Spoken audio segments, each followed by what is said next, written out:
नमस्कार दोस्तों, स्वागत है आप सभी लोगों का हमारे चैनल अनमोल आयुर्वेदा में। हम हाजिर हैं एक और नई जानकारियों को लेकर के। इस वीडियो में हम जानेंगे दोस्तों, अमृत खाने का सही समय क्या होता है, अमृत खाने का सही तरीका क्या होता है और एक दिन में कितने अमरूद खाने चाहिए, साथ ही किन्हें अमरूद खाने चाहिए, किन्हें अमरूद नहीं खाने चाहिए और अमरूद खाने के बाद क्या नहीं खाना चाहिए, इसके बारे में भी जानेंगे। तो वीडियो को पूरा ज़रूर देखिए, क्योंकि दोस्तों अभी के समय में अमरूद आपको बहुत ही आसानी से मिल जाता है। दोस्तों अमरूद खाने का सही समय की बात करें तो किसी भी फल, चाहे अनार हो, सेब हो, पपीता हो, सभी को सुबह खाली पेट ही खाना चाहिए, सिर्फ और सिर्फ केला को छोड़ करके।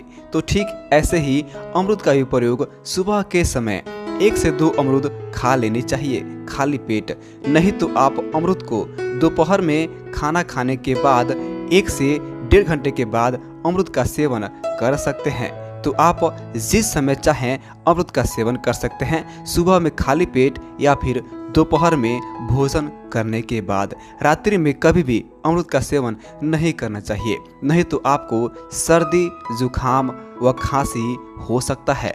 चलिए अब जानते हैं अमरूद खाने का सही तरीका क्या होना चाहिए। तो दोस्तों अमरूद में फ्रक्टोज होता है, जिससे हमारी बॉडी को तुरंत ऊर्जा मिलती है।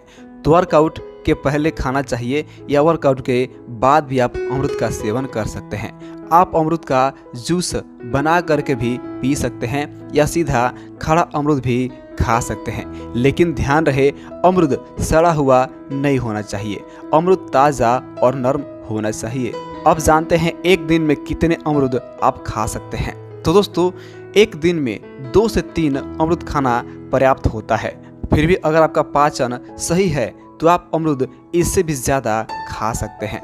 दोस्तों अब बात करते हैं किन्हें अमरूद का सेवन करना चाहिए। तो दोस्तों जिनका पेट हमेशा खराब रहता है, खाना या भोजन नहीं पचता है, तो उन्हें सुबह के समय खाली पेट 1 अमरूद ज़रूर खाना चाहिए। इससे कब्ज की समस्या नहीं रहती है। दोस्तों आजकल मधुमेह यानी डायबिटीज बहुत ही सामान्य सी बीमारी बन चुकी है। बिना छिलके वाला अमरूद ब्लड शुगर को कंट्रोल करता है। साथ ही अमरूद का एंटी डायबिटिक और एंटी हाइपरलिपिडेमिक प्रभाव टाइप 2 डायबिटीज को कम कर सकता है। इसलिए जिन लोगों को टाइप 2 की डायबिटीज है, उन्हें अमरूद का सेवन ज़रूर करना चाहिए। दोस्तों अमरूद में विटामिन सी अच्छी खासी मात्रा में होता है, जो हमारे शरीर को कई रोगों से बचाता है, साथ ही हमारे शरीर की इम्यूनिटी सिस्टम को भी बिल्ड करता है। दोस्तों अगर आपको आंखों से जुड़ी हुई कोई भी समस्या है, आंखों से कम दिखता हो या फिर दूर की वस्तु दिखाई न देती हो, नज़दीक की वस्तु दिखाई न देती हो, तो दोस्तों अमरूद का सेवन नियमित तौर पर करना चाहिए। इससे हमारे आंखें स्वस्थ रहती है।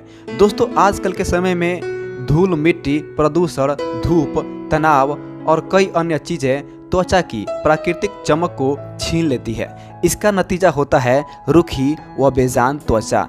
अमरूद में मौजूद एंटीऑक्सीडेंट गुण आपकी त्वचा को सूरज की हानिकारक किरणों से होने वाले नुकसान और त्वचा पर दिखने वाली बढ़ती उम्र के झुर्रियों को कम कर देता है। अमरूद में प्रचुर मात्रा में विटामिन ए और सी होता है, जिसका असर आपकी त्वचा पर दिखता है। खास करके विटामिन सी आपकी त्वचा को स्वस्थ बनाता है। अमरूद में मौजूद एंटीमाइक्रोबियल गुण किलमुहांसों को पैदा करने वाले बैक्टीरिया को मिटाकर पिंपल्स को काफ़ी हद तक दूर कर देता है। तो अगर आपके चेहरे पर झुर्रियाँ, झाइयाँ व पिंपल्स हैं, तो आप हर दिन अमरूद का सेवन करें, इससे आपको काफ़ी ज़्यादा फायदा मिलेगा। अब बात करते हैं दोस्तों किन्हें अमरूद नहीं खाना चाहिए। तो दोस्तों गर्भवती महिलाओं और स्तनपान कराने वाली महिलाओं को अमरूद का सेवन ज़्यादा नहीं करना चाहिए, क्योंकि अमरूद में ज़्यादा फाइबर होता है, जिसकी वजह से महिलाओं में डायरिया की समस्या हो सकती है। इसके अलावा अगर आपको फाइबर और पोटेशियम खाने से डॉक्टर ने मना किया है, तो आपको अमरूद का सेवन नहीं करना चाहिए। अगर आपकी पाचन शक्ति कमज़ोर है तो ज़्यादा अमरूद का सेवन नहीं करना चाहिए।